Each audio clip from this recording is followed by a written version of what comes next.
Lost in love after retirement, how to find yourself again. An opening note of reflection. Have you ever felt that when your spouse is busy, your world feels a little emptier? When they're upset, your whole day darkens?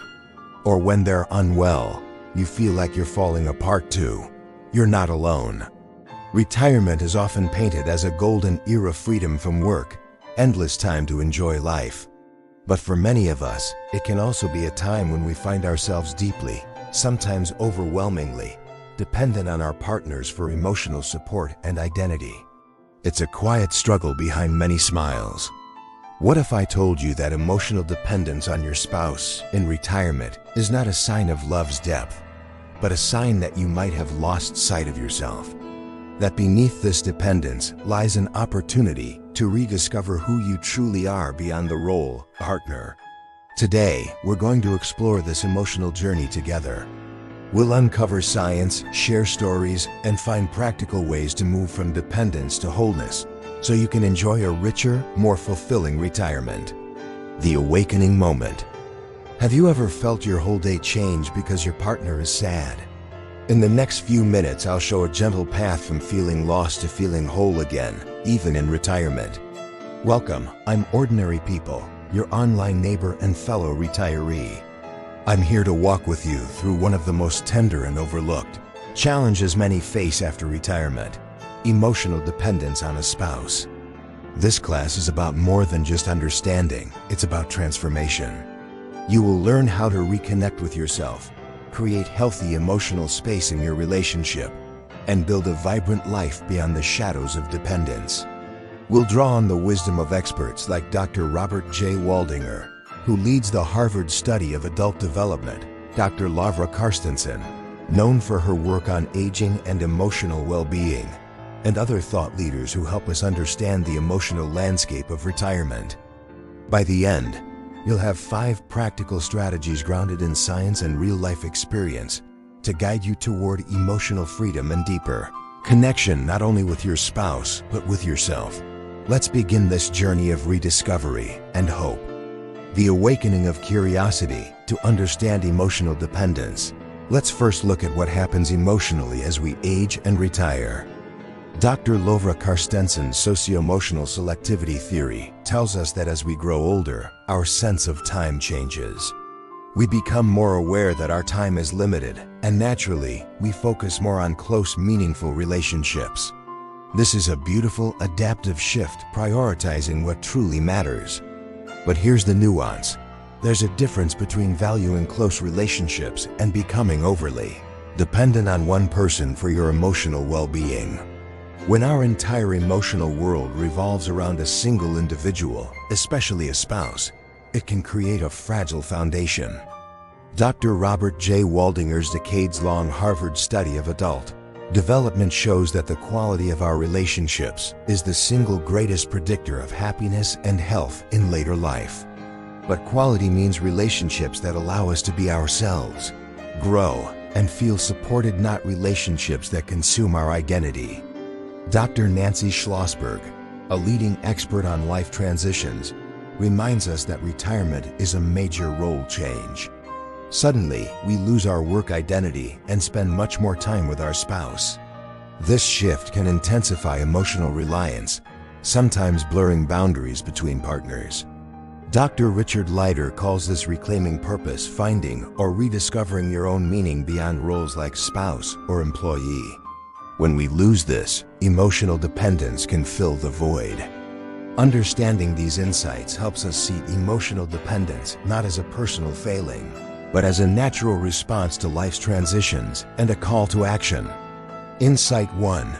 Reconnect with your own. The first step toward emotional freedom is to rediscover who you are beyond being a spouse. Dr. Richard Leider emphasizes reclaiming purpose as essential in later life. He says, "Purpose is the reason you wake up in the morning. It's the thing that makes you come alive." When we retire, we often lose the daily structures that defined us. And sometimes, we forget what makes us come alive outside of our relationship. Here's a practical way to start. Ask yourself, what did I love before I was someone's spouse? What activities made me feel joyful, curious, or energized? Maybe it was painting, gardening, reading, or volunteering. Set a small goal to engage in one activity alone each week. It could be as simple as writing in a journal, joining a local class, or reconnecting with an old hobby. This is your time to reclaim your passions. Try writing a letter to your future self. What dreams do you still want to pursue? What makes you feel alive? This exercise helps you reconnect with your inner voice. Remember, you are a whole person with your own story, interests, and dreams. Your identity is not just tied to your spouse. When you nurture your own self, you bring more to your relationship, not less. Insight 2. Create healthy emotional space in your relationship. The second strategy is about creating healthy emotional boundaries within your relationship. Dr. Nancy Schlossberg teaches us that new roles in retirement require new ways of relating. Spending more time together can be wonderful, but can also lead to friction or unhealthy dependence. Healthy relationships give space for individuality and growth. Dr. Mo Wang, a psychologist specializing in work and retirement, highlights the importance of emotional autonomy, the ability to feel connected but independent emotionally. Here are practical steps. Agree with your spouse on daily me time. Even 30 minutes to an hour each day to do something separately can refresh your emotional batteries. Practice open, non-judgmental communication. You might say, "I sometimes feel like I lose myself when we're always together. Can we find time for me to do my own thing?" Remember, love that supports growth is not about constant togetherness, but about respecting each other's space. This space allows both of you to thrive individually and come back together with more to share, deepening your connection. Insight 3. Build a diverse emotional support network. The third solution is expanding your emotional world beyond your spouse. Dr. Robert Waldinger's research shows that having a rich social network is crucial for happiness and health in later life. Relying on one person for all emotional needs can be overwhelming and isolating. Practical ways to build your network. Reach out to old friends you haven't spoken to in a while. Schedule regular calls or meetups. Join community groups, senior centers, book clubs, art classes, or volunteer organizations. These connections bring new energy and perspectives. Volunteering is especially powerful. Helping others can heal loneliness and build purpose. Dr. Becca Livey's studies also show that staying socially active can improve mental and physical health, boosting longevity. Remember, no one person can meet all your emotional needs. A diverse network creates resilience and joy. Insight 4. Cultivate mindfulness and emotional awareness. The fourth strategy involves cultivating mindfulness and emotional self-awareness. Retirement can stir up unexpected emotions, loss, anxiety, or fear of being alone. Dr. Lavra Karstensen's work reminds us that emotional regulation improves with age, but it requires practice. Mindfulness helps us observe emotions without being overwhelmed. Here's how to begin. Set aside a few minutes daily to sit quietly and notice your breath and feelings. When emotions arise, acknowledge them gently without judgment. Try journaling your feelings. Writing can reveal patterns and help process complex emotions. Dr. Ken Deichtwald, a renowned aging expert, highlights that emotional flexibility is key to thriving in retirement. By becoming more aware of your emotional landscape, you gain the power to respond thoughtfully rather than react impulsively.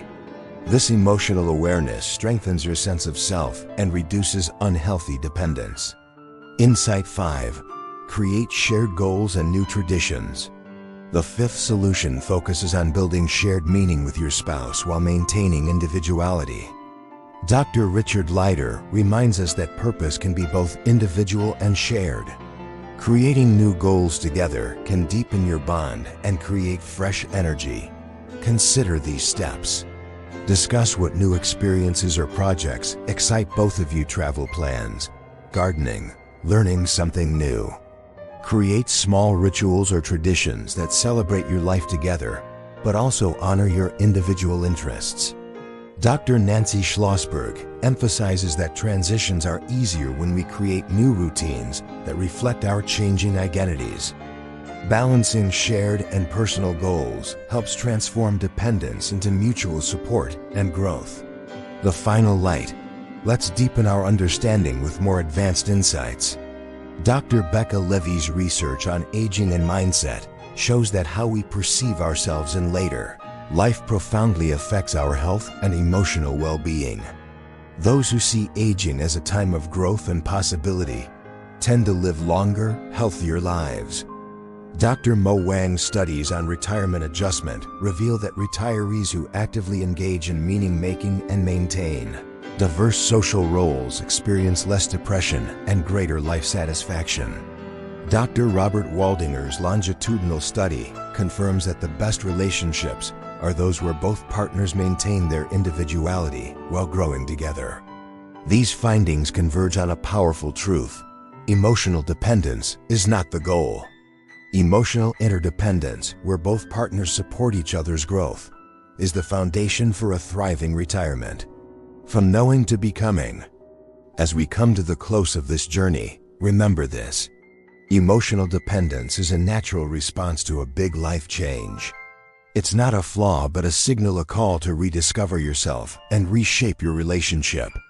By reconnecting with your identity, creating healthy space, building a broad support network, cultivating mindfulness, and setting shared goals, you move from dependence to wholeness.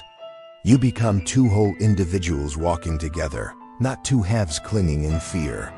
Love is not about completing each other, but about accompanying each other on a journey of wholeness. Thank you for sharing this time with me. May your retirement be a chapter of growth, connection, and deep fulfillment. Until the next reflection before we part, I want to leave you with a question to carry in your heart. Who are you beyond your relationship? What passions, dreams, and joys are waiting for you to rediscover? Take a moment to imagine your life as a vibrant tapestry, woven with threads of connection, purpose, and self-love. I invite you to take the first step today. Reach out to a friend, try a new activity, or simply write a letter to yourself. Share this message with someone you care about who might also need to hear it. Remember, you are not alone on this journey. Together, we can build lives filled with meaning, joy, and emotional freedom. Thank you for being here. I'm Ordinary People, your online neighbor and fellow traveler. Let's walk this path of wholeness, hand in hand. If this story touched you, please hit subscribe. It helps us reach others who need this message. Leave one small step you'll take in the comments, and watch the next video to keep building your life back, one gentle day at a time.